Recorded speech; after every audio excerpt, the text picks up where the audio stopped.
Hi everybody, it's Mr. Boll here with lesson 3 of our geography unit, all about earthquakes and volcanoes. And in this lesson we're going to be focusing particularly on earthquakes. And so this is what we're going to do today. We are looking at some earthquakes, famous earthquakes in history. We're going to look at some video footage of an earthquake, very recent earthquake in Japan. They're going on, earthquakes are happening all the time. We're going to find out what the Richter scale is and how we use it to measure earthquakes. We're going to talk about when there is an earthquake, which types of situation cause the most damage. And of course, if there's a lot of damage, there's usually a lot of casualties as well, sadly. We're going to talk about the Ring of Fire, where it is and why it's more serious there, the level of earthquakes and volcanoes. And then we're going to look at this fantastic website that I found, which is called the United States Geological Survey. And you're going to go on that website and use it to find out lots and lots of information about recent earthquakes.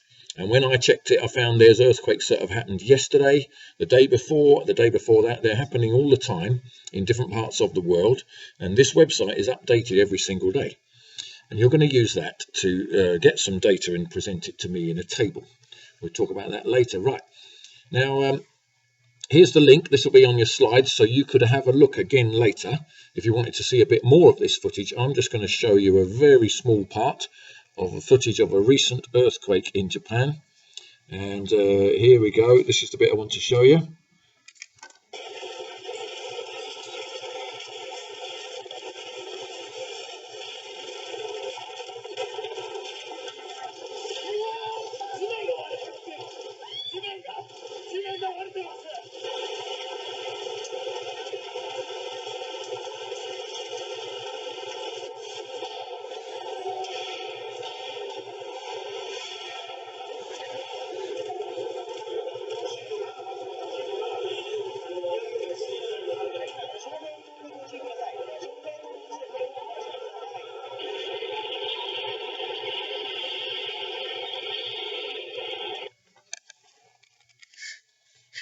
Okay, I think you get the idea. So it must have been very, very scary for those people.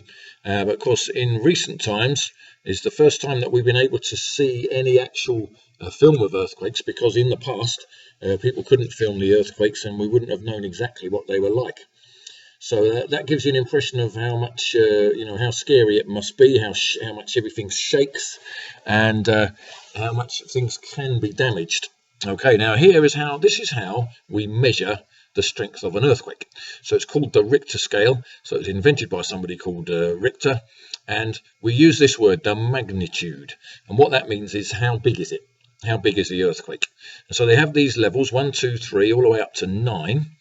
And unlike some other scales, it's not just as simple as 2 is double the strength of 1. It's not like that. As you can see here, 1 is equivalent to blowing up. This is TNT, is an explosive. The equivalent to blowing up 0.6 to 20 kilograms of the explosive. But if you're on a level 2, it's 600 kilograms, so it's already pretty big.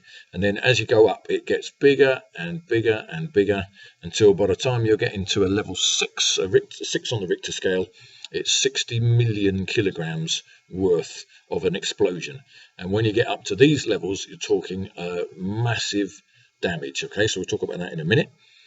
Here are some of the methods that people use nowadays in modern life to make buildings better able to withstand the damage, the shaking of an earthquake.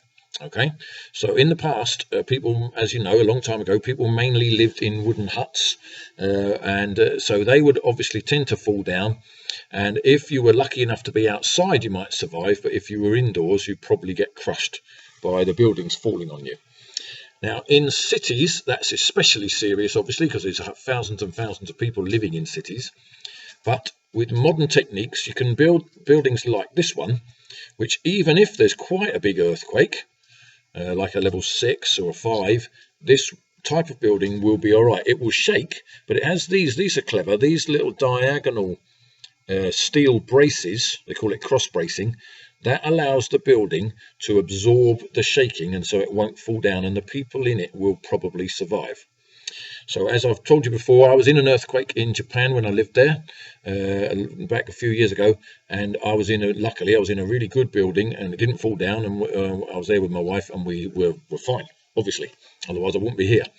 But this is the type of building you can get, and there's various other features on there, and you could have a look. You could look that up a bit more yourself at home. So those are what you can build.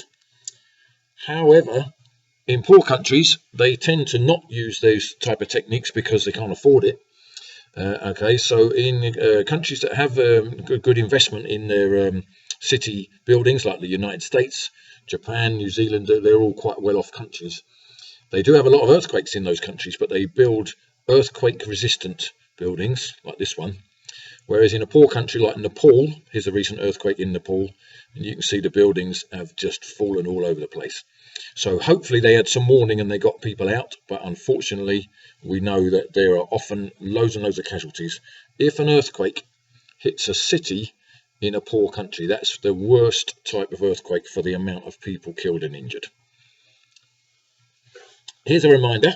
These are all the tectonic plates, okay, in the world, and they are moving around in 3 different ways, like we saw last week.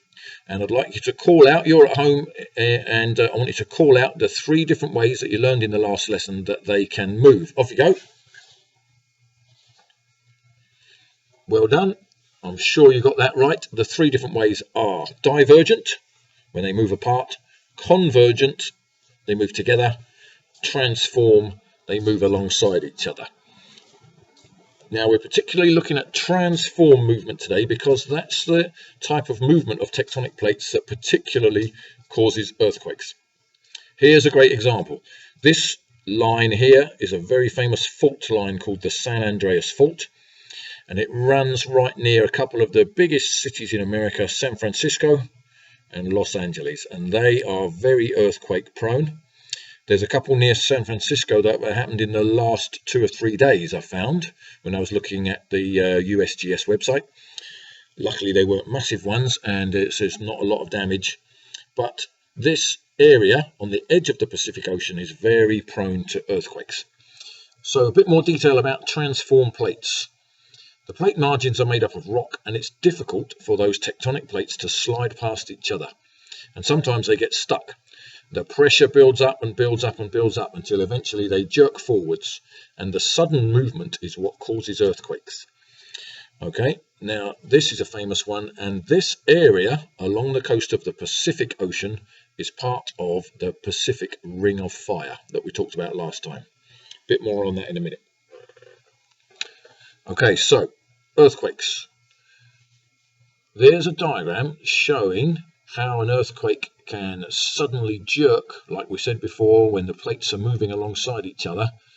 Okay, and you get an epicenter. This is the worst hit part of the surface. The bit we live on is called the epicenter, so that's a word for you to learn.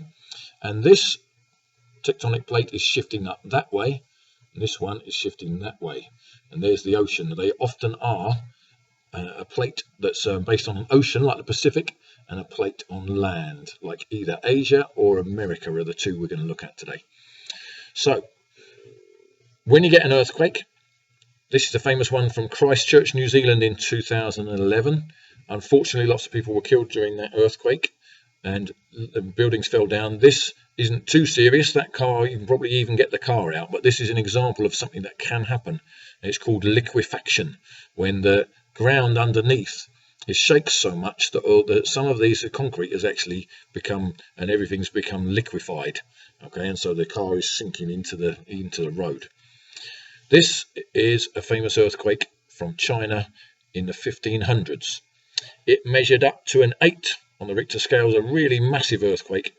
And this is the area. This is a whole of China. Is this bit? This is the area of China that it took place, called the Shaanxi province.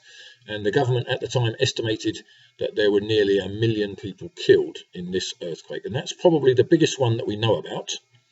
There must have been lots of other earthquakes earlier on in history, but we didn't, as you know, thousands of years ago, people didn't write things down so much, and so we haven't really got the evidence to say which is the biggest earthquake ever. So this is the biggest one that we know about. Okay, and then we're a very famous earthquake is the one in San Francisco in 1906. Loads and loads of buildings destroyed.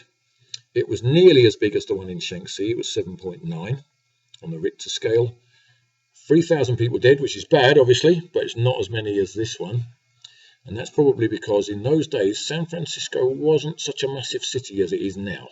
So if it happened now, even with the much better building techniques, if you had a big one now, I'm afraid it would be an absolute disaster.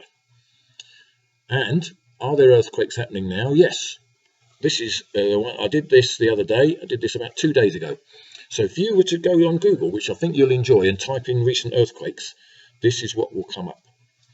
And this is the epicenter, okay, which is what we said. Remember this, epicenter. So the epicenter of this one, which happened in Iran, is right there. And if you wanted to, and you were on Google, you could go in and get a bit more information. Here's one right near San Francisco in the Ring of Fire next to the Pacific Ocean. That one, though, the magnitude, it's not very serious. It's only a level 3. So probably it's going to be okay. There won't be people killed or injured in that one. There's another one, again, right near there, near Los Angeles. Okay, now this one, which happened on the 16th of January, this one's happening in Afghanistan. And this is the area we talked about last week, where the Indian tectonic plate is pushing up against the Eurasian tectonic plate. And as you remember, this is creating the Himalayan mountains, which are still growing even today. So we're used to seeing the world from where we have Britain right in the middle. But if we look at it from the other side, we're going to see with the Pacific Ocean right in the middle. And this is important for us to understand the Ring of Fire. All around the edge of these tectonic plate here, the Pacific, which is the most active of all the plates, you get most of the world's earthquakes and volcanoes happening somewhere there. About 75%, for example, of the world's volcanoes happen on this Ring of Fire. Now, the bit we were talking about earlier, Japan, is up there. And in fact, Japan is made up of a series of volcanic islands. So Japan has been created by those tectonic plate movements over thousands of years. And here, right down the middle of New Zealand. So New Zealand, again, is right on that tectonic plate. Here is San Francisco, here on the Pacific coast of America. So most of the places we've been talking about are in the Ring of Fire. Right, now we are going to go to this website, okay, and then later I want you to go back there yourself, but first of all I want to show you how to use it to collect the data that I want you to get. Okay, so off we go. Press the link. Now this is a site, as I mentioned, called the USGS, United States Geological Service. When you first go on it, it looks a bit boring, so we're going to change that. First of all, we want a bit more information on our map. So if we click, here we go, if I just do that again so you can see what I'm doing. See this little pile here in the, of documents in the top right hand corner. Click on that. Now you don't want grayscale, it's boring. Let's get this one, terrain. Now we can see the countries, and it will show you things like if it's darker brown, that's where the mountains are. Here's the borders of the countries. So there's the US border with Mexico. Okay. And most important of all is this one, plate boundaries. So you definitely want that to be ticked because this red line here is the tectonic plate. Okay. Now, next thing we're going to change is we're going to change on the settings. So this is an American website. So most people who look at it are in America and they're checking, they're hoping there's not going to be any earthquakes right near where they live. And we're more interested to come down here and see worldwide. We want the whole world, and we want for the last 30 days. So if we click this, now it's going to tell us all about the earthquakes that have happened in the last 30 days all around the world. Close this one. Now we're still looking at the United States, so we need to be able to see other places. So we're going to zoom out. There we go, and you can see there, here's some of the ones we were talking about that have happened there near San Francisco. Zoom out a bit more. Now we can see that there's a couple of big ones have happened in the last 24 to 48 hours down here near Chile and Argentina. Okay, in South America. and now we can see the whole world. So this is the UK. Nearest tectonic plate to us where we know about action happening is Iceland. There hasn't been anything happening there in the last 30 days in the way of earthquakes. We've actually gone out a little bit too far now, but this is a good one to see the ring of fire. Here it is, all around the Pacific. Okay, so we'll go back in a little bit. Now, you're going to do a bit of research for me using this website, and I'll show you how you can get some really great information on it. So first of all, you've got this cool map. If you go in nearer, you'll be able to get a bit more detail on each of these. And if you click one, it will come up on the left of your screen, and here it is. And you can then go in and get a bit more. So you can see this. Look, it's a level 6 on their shape map. There's your Roman numbers. It goes up to 10. So a shape map is quite serious if it's a level 6. Magnitude 4.2 on the Richter scale. And they're saying it's green for damage, so they don't think there's going to be loads and loads of damage. Okay, let's go in there. We're going to click on the shape map symbol and have a look. Here we go. Right, and then when we're on this page, I want you to do this. Go to the overview, all right, and then you get lots of information. Look at that. So now we can see a little map. We can go in there and have a look. That's the center, the epicenter of the earthquake near San Francisco. You can get a bit more information. This is people. They've had 19,872 people have contacted this USGS website to say that they felt it. All right, they felt this earthquake, and they send in their information, and they give them, and that helps this website to say, oh yeah, this one, we had some shaking in the house, but there wasn't any damage and nobody was hurt or whatever. Yeah, and this is this one. Did you feel it? And as you look down, you'll see. We can tell from this how much damage they're expecting. No, they don't think it's going to be too bad. It's green for estimated economic losses. That means how much will it have broken down buildings and stuff. Fatalities, that means people have been killed. No, green. They don't think anybody would have been killed. So that's great, isn't it? But obviously sometimes you get yellow, orange, or even red. Okay, not on this one. Right, so then you go back from here to your previous tab, which I think will be this one. There we go, and that's your map. Right, so you're going to use that website, the United States Geological Service, and you're going to use that to get me some data, all right, that I want you to report back to me. Let's see if this takes us to our slides. Yes. Here's what you're going to do. Task 1, answer these questions, okay? Here's the questions. What type of plate movement causes earthquakes? You've got 3 choices: divergent, convergent, transform. You're going to name 2 famous earthquakes in history. Go back through the slides if you can't remember. Give an example of how a building could be made earthquake resistant. What's the Richter scale? And which parts of the world have the most earthquakes? So you've got 5 questions to prove you've been paying attention. But then I want you to make this table, and you're going to do this using the USGS website. Remember, the link is just up here, so you can go back in the video and go up to press on the link there. Okay, or you could look it up yourself. So here's the Waggle. Okay, so here's the table, the information that I want you to produce for me. You're going to make a little table. You can just do it with a ruler and a pencil. First column, the location, then the date.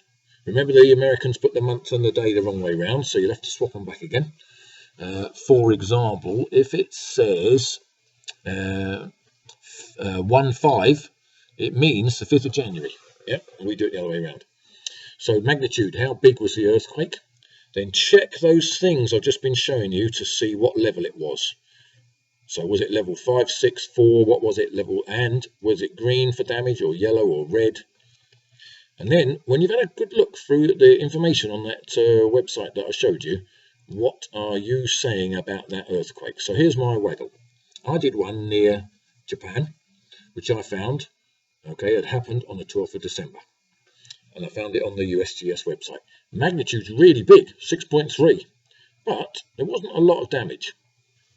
So when I looked into it, this is what I'm saying in my notes. The earthquake was 6.3 on the Richter scale, but there wasn't much damage. This is probably because it happened about 100 kilometers away from the coast of Japan.